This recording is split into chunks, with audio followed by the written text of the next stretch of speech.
Ya, Assalamualaikum warahmatullahi wabarakatuh. Apa kabar kalian semua? Semoga masih sehat selalu dan semoga masih berada dalam atau masih semangat ya untuk belajar. Walaupun posisinya sekarang kita sedang berjauhan, tidak bisa bertemu. Semoga video kuliah ini atau video-video kuliah sebelumnya juga bisa menemani kalian untuk belajar. Oke, pada pertemuan kali ini adalah bukan video ya, materi kuliah terakhir kita. Ini adalah materi kuliah terakhir sehingga eh, kita sudah semua mempelajarinya dan kalau dikatakan ini adalah materi terakhir benar untuk mata kuliah ini. Tapi sebenarnya ini adalah gambaran umum atau kesimpulan umum dari semua apa yang telah kita pelajari selama ini di mata kuliah listrik magnet. Ya, Eh, kita sudah mempelajari bagaimana itu listrik statis, fenomenanya, bagaimana medan listrik di dalam bahan. Kita juga sudah mempelajari medan magnet statis dan bagaimana medan magnet dan dalam bahan. Kita sudah melihat bagaimana hubungan polarisasi, bagaimana hubungan magnetisasi gitu ya. Dan kita sudah mendapatkan bagaimana ada sedikit semacam pertautan. Pertautan itu bahasanya apa ya? Ada semacam pertautan bahasanya ya. Ya, ada semacam pertautan lah istilahnya. Pertautan itu bahasa sederhananya apa ya? Ada semacam kemiripan antara medan listrik dan medan magnet. Ya. Nah, ini adalah akhir dari mata kuliah kita dan kita akan coba untuk breakdown apa sih kemiripan, seperti apa sih yang dimaksud hubungan antara listrik dan magnet. Uh, Tentu mungkin kalian sudah tahu kemiripannya itu berupa nantinya akan adanya gelombang elektromagnetik ya, karena itu sudah kalian pelajari di waktu SMA, di FISDAS.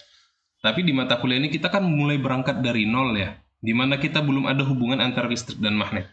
Nah, sebelumnya kita sudah melihat bagaimana kalau dalam medan listrik dalam bahan kita mempunyai muatan ikat, kalau dalam medan magnet dalam bahan kita mempunyai namanya arus ikat. Ada muatan permukaan, ada arus permukaan, ada muatan volume, ada arus volume. Nah, seperti itu.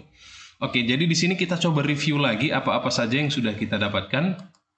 Oke, kita mulai dengan bapak kita yang satu ini, Carl Friedrich Gauss.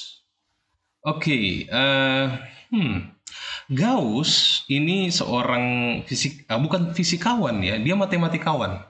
Ya, dia orang matematika Jerman yang dia mencoba memformulasikan bagaimana hubungan antara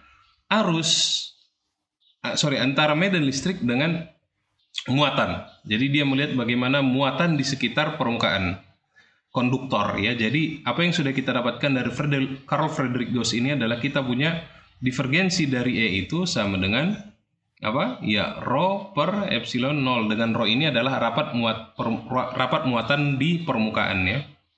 Ya. Nah, makanya Gauss ini adalah seorang matematikawan.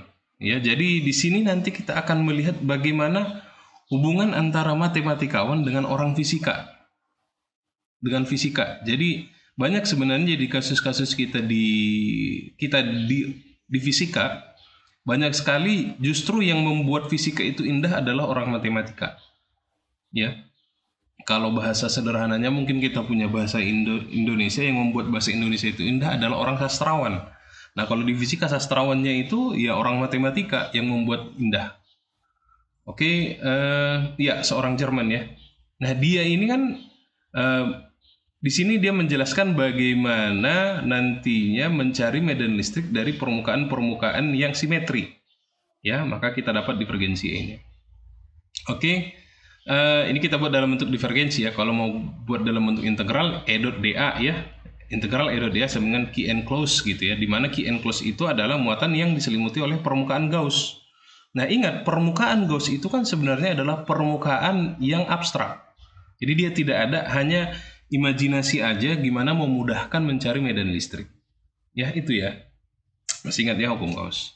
Oke. Nah, selanjutnya apa yang sudah kita dapatkan adalah kita mendapatkan sejauh ini ya, kita mendapatkan bahwasannya divergensi dari B itu sama dengan 0. Kenapa sama dengan 0? Ya, karena tidak ada monopol magnet. Nah, di sini nanti menariknya ya.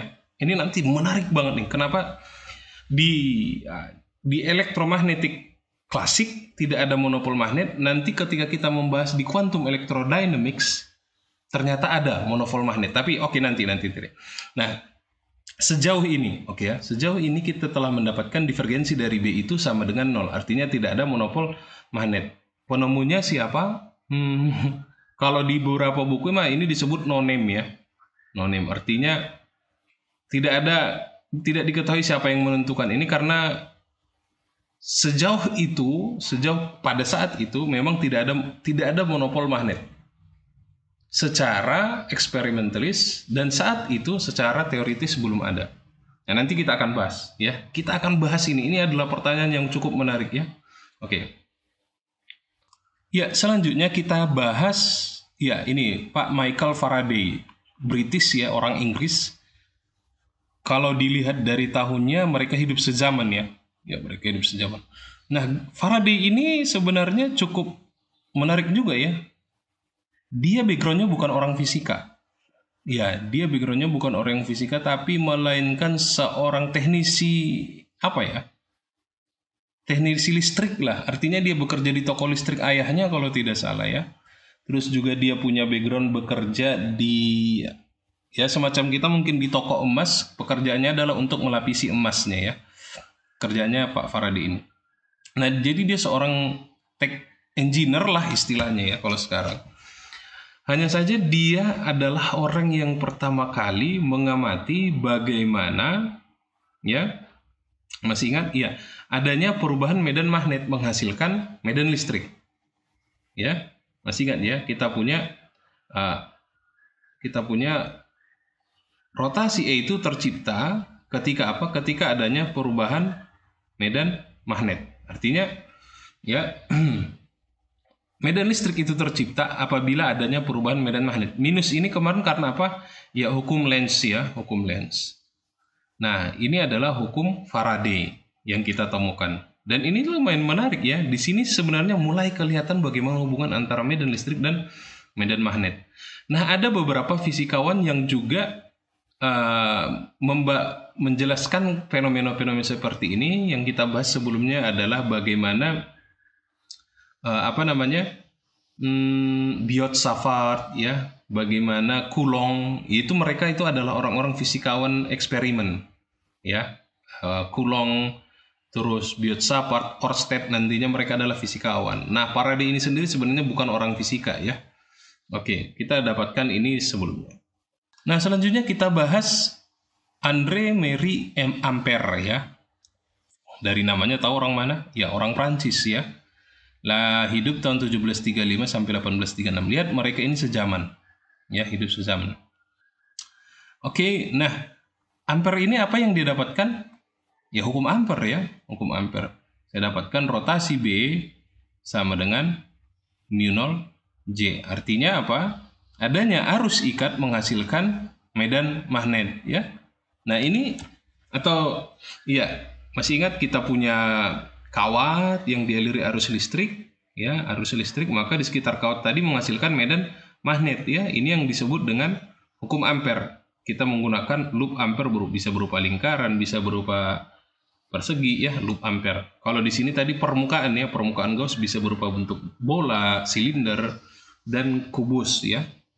Nah, ini Ampère. Bagaimana dia mengamati fenomena munculnya medan magnet ketika kawat itu dialiri arus listrik. Kalau ini tadi apa? Munculnya medan listrik apabila magnetnya digerak-gerakkan, atau bahasanya adanya perubahan flux magnet. Oke? Nah, di Gauss memformulasikan bagaimana hubungan antara muatan dengan medan listrik yang ia ciptakan. Bukan yang ia cipta, medan listrik oleh muatan, ya. Nah, coba kita lihat ya. Di sini kita dapatkan divergensi dari E itu sama dengan rho per epsilon 0. Di sini divergensi dari B sama dengan 0. Artinya Ada hubungan divergensi listrik dan divergensi medan magnet. Nah, lihat di sini ya. Di sini tadi hukum Faraday kita melihat adanya perubahan medan magnet akan menghasilkan medan listrik. Adanya perubahan flux magnet akan menghasilkan arus listrik, atau bahasa sederhananya akan menghasilkan GGL listrik. Ingat, perubahan medan magnet menghasilkan medan listrik. Nah, di sini di ampere tidak ada perubahan medan magnet di sini ya. Tidak ada perubahan medan listrik. Di sini yang ada disebutkan adanya arus listrik maka akan menghasilkan medan magnet di sekitar kawat konduktor atau di sekitar benda konduktor. Nah, gini. Ini menjadi ada sesuatu yang kurang. Ada yang bisa nebak nggak yang kurang itu apa? Oke, saya ulang. Di sini tadi ada perubahan medan magnet menghasilkan medan listrik. Di sini, tahu apa yang kurang? Iya, secara sense mathematics, ya, begini. Dunia ini atau alam semesta ini memenuhi sifat simetri. Ada proton, ya, ada elektron, ada positif, ada negatif, ya. Jadi selalu memenuhi simetri. Nah, pertanyaan sebenarnya awalnya adalah secara matematis, jika memang listrik dan magnet mempunyai fenomena yang sama, fenomena yang berkaitan, lalu di mana simetri antara medan listrik dan medan magnet? Simetrinya gimana? Begini, dalam medan magnet tadi, jika medan magnetnya berubah, maka akan menghasilkan medan listrik. Tapi belum ada yang saya lihat perubahan medan listrik menghasilkan medan magnet. Paham? Iya. Tidak ada, lihat ya, di mana perubahan medan listrik menghasilkan B. Nah, ini yang belum ada. Oke, jadi penemuan bapak-bapak yang 3 orang ini atau mbah-mbah yang 3 orang ini masih ada yang kurang.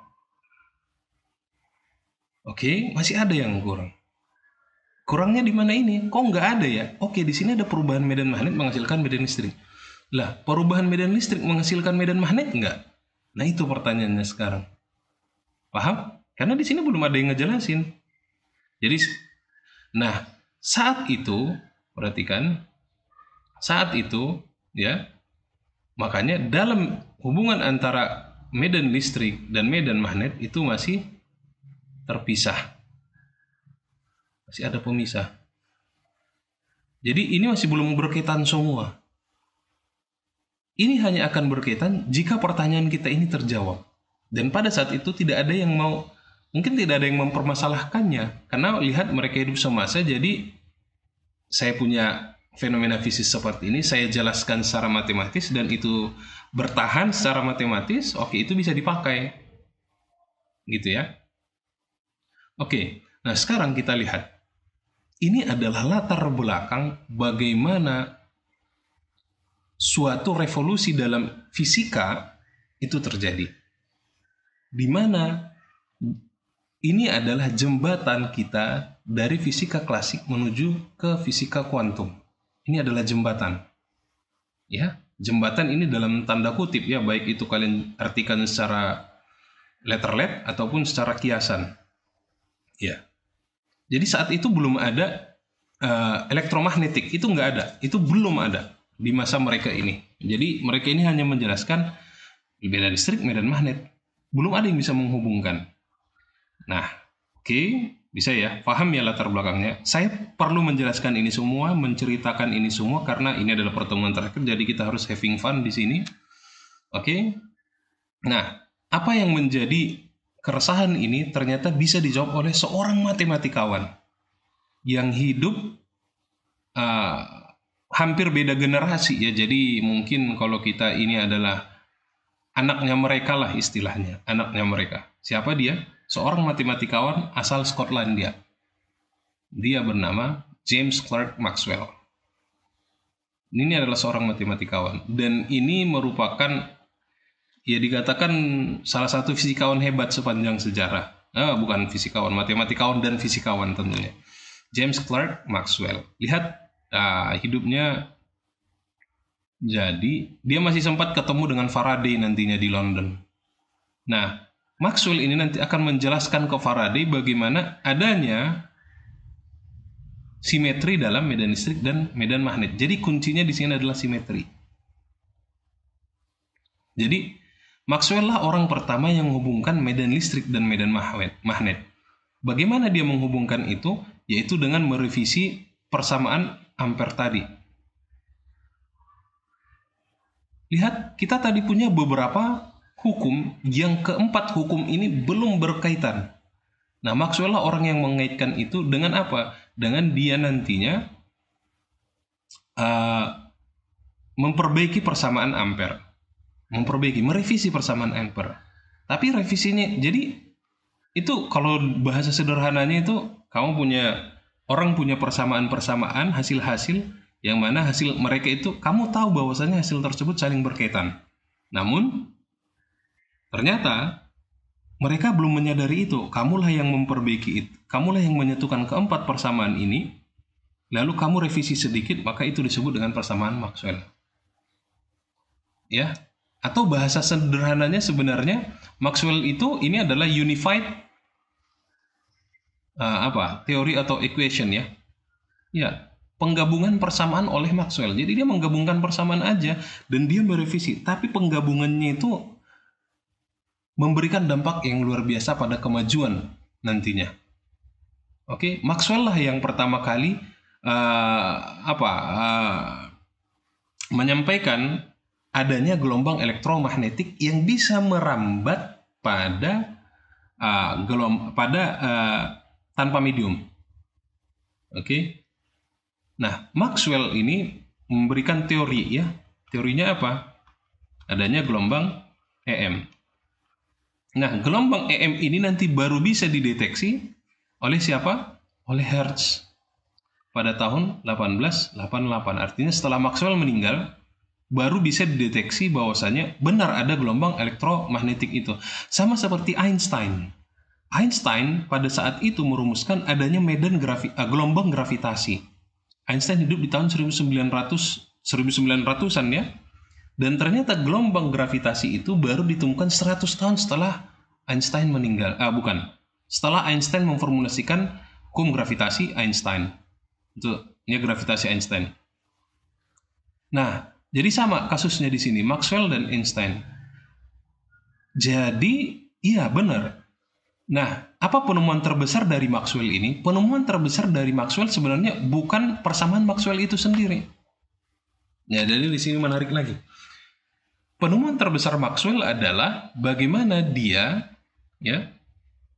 Maxwell menjelaskan fenomena listrik dan magnet itu sebagai suatu medan. Jadi di sini sebenarnya kenapa kita sekarang menggunakan EB itu karena sudah ada Maxwell yang pada saat itu merumuskan listrik dan magnet itu dalam bentuk medan. Sebelumnya listrik dan magnet itu dirumuskan dalam bentuk gaya. Lihat gaya Coulomb, ya kan? Gaya Coulomb itu menjelaskan apa? Gaya antara dua benda, dua muatan, yang mana itu sebenarnya fisis. Nah, medan ini adalah sesuatu yang matematis, tapi mempunyai peranan yang sangat besar nantinya. Contoh lainnya begini. Ketika Newton menjelaskan gravitasi, dia mengatakan adanya gaya tarik antara bulan dan matahari. Itu Newton. Nah, Einstein menjelaskan gravitasi antara bulan dan matahari itu bukan gaya tarik yang seperti yang dimaksudkan Newton, tapi merupakan karena adanya medan gravitasi. Nah, medan itu adalah alasan kenapa Newton gagal untuk menjelaskan fenomena orbit dari planet Merkurius. Dan itu hanya bisa dijelaskan dengan menggunakan medan gravitasi. Jadi medan itu adalah sesuatu yang lebih advance. lebih matematis tentunya. Nah, ini adalah penemuan terbesar dari Maxwell. Jadi bukan dari persamaan Maxwell itu sendiri, tapi dari medan ini. Nah, dari sinilah nanti Einstein terinspirasi dari Maxwell. Lihat, sebelum Maxwell, bahwasanya interaksi antara medan listrik atau muatan positif dan negatif itu digambarkan dengan apa? Dengan gaya F. Ya. Nah, Maxwell menjelaskan itu dengan konsep medan listrik dan medan magnet. Dialah orang pertama yang menjelaskan. Nanti Newton, Einstein juga akan terinspirasi dari ini. Ya. Maka di salah satu quotes-nya Einstein itu dia pernah mengatakan, I stand on the shoulder of Maxwell, not on the shoulder of Newton. Jadi saya berdiri di atas bahunya si Maxwell, bukan berdiri di atas bahunya Newton. Ya, jadi ini sesuatu yang cukup menarik sebenarnya. Cerita ini, kasus ini yang nanti kita mind blowing. Ini benar-benar mind blowing bagaimana Maxwell merumuskan ini. Oke, cukup ceritanya. Kita coba bahas bagaimana Maxwell memformulasikan keempat persamaan ini dan menggabungkan ini semua. Oke, kita bahas di video selanjutnya.